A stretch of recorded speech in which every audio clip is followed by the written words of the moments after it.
नमस्कार, धर्म ज्ञान के दर्शकों का एक बार फिर से स्वागत है। मैं हूं आपके साथ कविता राणा। मेरे साथ मौजूद है जाने माने ज्योतिषाचार्य मयंक शर्मा जी। धन्यवाद कविता जी। धर्म ज्ञान का सभी दर्शकों को बहुत बहुत नमस्कार।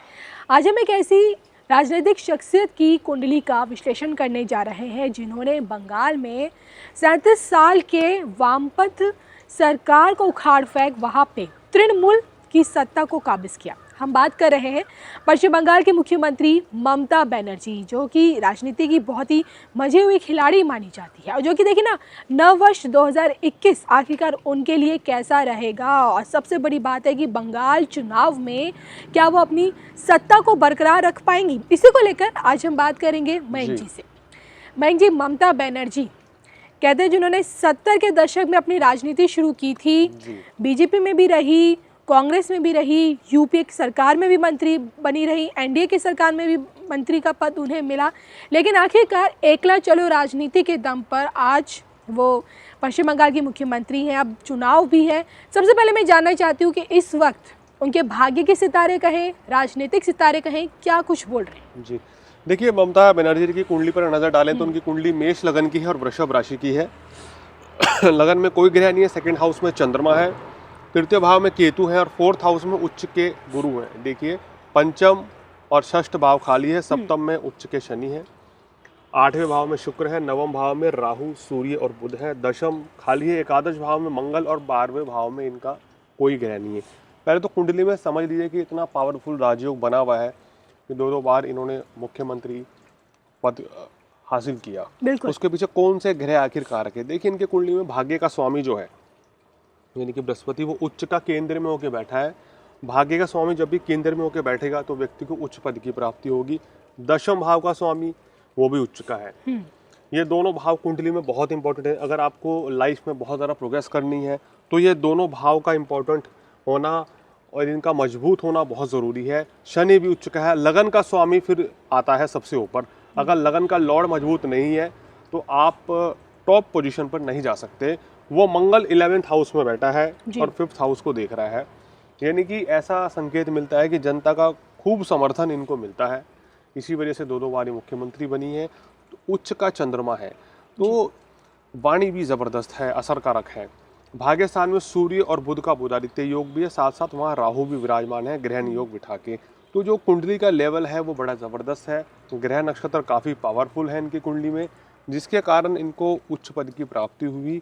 और जब जब शनि दशम भाव का कारक होता है, हम पहले से कहते आ रहे हैं कि व्यक्ति 50 वर्ष की आयु के बाद ज़्यादा तरक्की करता है, तो वो लाइफ का बहुत ही शानदार समय रहता है।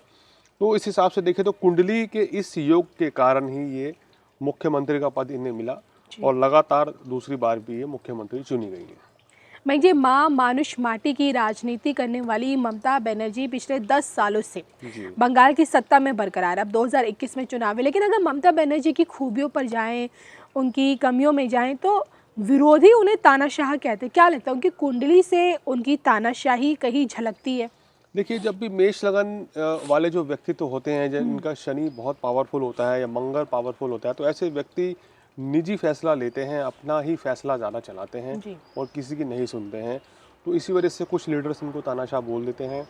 मेष लगन का स्वामी मंगल होता है, वो कभी किसी से दबता नहीं है, डरता नहीं है और अपना अलग एक मुकाम हासिल करता है। वो उन्होंने हासिल भी किया है। तो ये कुछ ना कुछ चीज़ें तो इनकी कुंडली में ये चीज़ झलकती है। देखिए, अगर बात हम बंगाल के विधानसभा जो 2021 में होने वाले उसकी करें, तो देखिए ये जो बंगाल की जो सियासी लड़ाई है वो एक हिंसक लड़ाई में पूरी तरह तब्दील हो चुकी है, क्योंकि आए दिन वहाँ पे बीजेपी नेताओं ने डेरा डाल रखा है। अब हिंसक झड़पें होती हैं, बीजेपी और टीएमसी के कार्यकर्ता आपस में भिड़ते हैं, कई बीजेपी कार्यकर्ताओं की मौत भी हुई है। तो एक तरह से मैं ये जानना चाहती हूँ कि बंगाल में इस वक्त क्या लगता है, जिस तरह से बीजेपी कोशिश में जुटी हुई है वहाँ कमल खिलाने में, क्या ममता के किले को भेद पाएगी?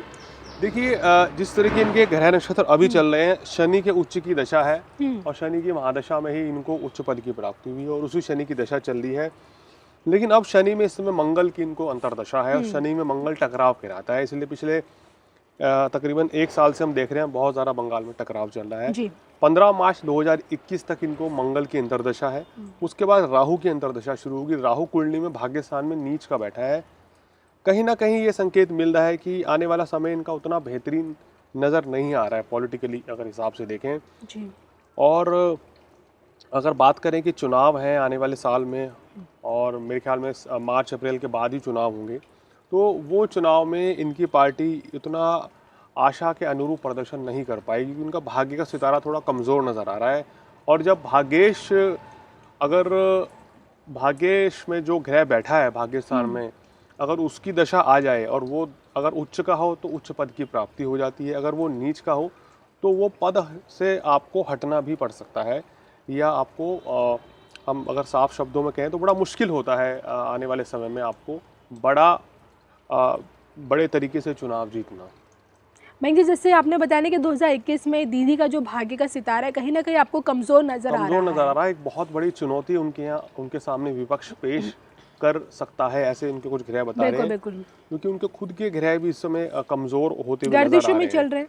कह सकते हैं कि काफ़ी इस समय सितारे उनके इतने बेहतर नहीं रहेंगे जिस समय वहाँ पर इलेक्शन हुआ। नो डाउट कि ममता बनर्जी के आगे बहुत बड़ी चुनौती है, क्योंकि सामने बीजेपी की पूरी एक टीम जुटी हुई है कि वहाँ पे जैसे तैसे कमल खिला सके। लेकिन मयंक जी, अगर बात की जाए नेताओं की ज़ुबानी जंग होती है, और मैं ये जानना चाहती हूँ कि ममता बनर्जी एक ऐसी शख्सियत है जो खुलकर बोलने वाली नेताओं में से गिनी जाती हैं, चाहे वो देश के प्रधानमंत्री नरेंद्र मोदी पर तीखे हमले करने हो, संघ पर सीधे हमले करने हो, अमित शाह पर हमले करने हो, नड्डा पर हमले करने हो। तो मैं जानना चाहती हूँ उनकी ज़ुबानी जंग और आगे कितनी तेज़ होने वाली है? क्या आपको लगता है कि आगे कुछ ऐसे वादित बयान देंगे जो उनके राजनीति को इफ़ेक्ट कर सकती है?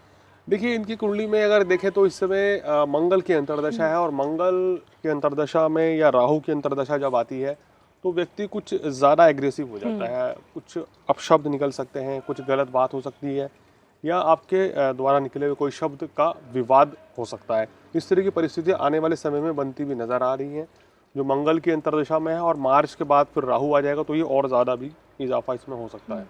पिछले कुछ सालों से अगर देखा जाए तो बंगाल में हमेशा दीदी का जो कब्ज़ा रहा है, दीदी ने किसी को भी बंगाल में फटकने नहीं दिया है। तो मैं ऐसे में ये जानना चाहती हूँ जी, देखिए जैसे आपने कहा ना कि भाग्य के जो सितारे हैं वो कहीं ना कहीं दीदी का कमज़ोर नज़र आता है, लेकिन अगर मान लीजिए जैसे कि आपने कहा कि थोड़ा बहुत इस बार बंगाल को जीतने में दीदी को कठिनाई हो सकती है, अगर हार भी जाती है, आगे उनका सियासी सफ़र कैसा रहेगा भविष्य में? देखिए, अगर आगे उनका सियासी सफ़र की बात करूं, जो उनका बेस्ट टाइम था वो अभी फ़िलहाल ही चल रहा है जी। ये इनका सर्वश्रेष्ठ टाइम फ़िलहाल इस समय है। आने वाला समय जो है उनका पॉलिटिकली इतना बेहतर नहीं रहेगा। चलिए, तो ये थे हमारे साथ आचार्य मयंक शर्मा जी, जिनसे हमने जाना कि आखिरकार नव वर्ष 2021 खास तौर पे दीदी के लिए क्या कुछ लेकर आ रहा है। देखिए, सबसे बड़ी बात है कि हमने बीजेपी लीडर्स की भी कई कुंडलियों का एनालिसिस मयंक जी से करवाया, लेकिन दीदी की कुंडली को देखकर मयंक जी का भी कहना है कि 2021 में कहीं ना कहीं दीदी का जो भाग्य का सितारा है वो उनका साथ नहीं दे सकता है, और जिसके चलते उन्हें हार का मुँह भी देखना पड़ सकता है। बहरहाल मयंक जी की ये भविष्यवाणी सच साबित हो पाती है या नहीं, ये तो भाई जब बंगाल की जनता अपना जनादेश देगी तभी ये स्थिति साफ हो पाएगी। तब तक के लिए हम दोनों को दीजिए इजाज़त। हमारा कार्यक्रम आपको कैसा लगता है प्लीज़ कमेंट करके बताइए, सजेशंस ज़रूर दीजिए। इसके अलावा अगर आपको कुछ पूछना है, कुछ जानना है मयंक जी से, तो स्क्रीन पर दिख रहे इस व्हाट्सएप नंबर के ज़रिए आप मयंक जी से संपर्क कर सकते हैं। नमस्कार।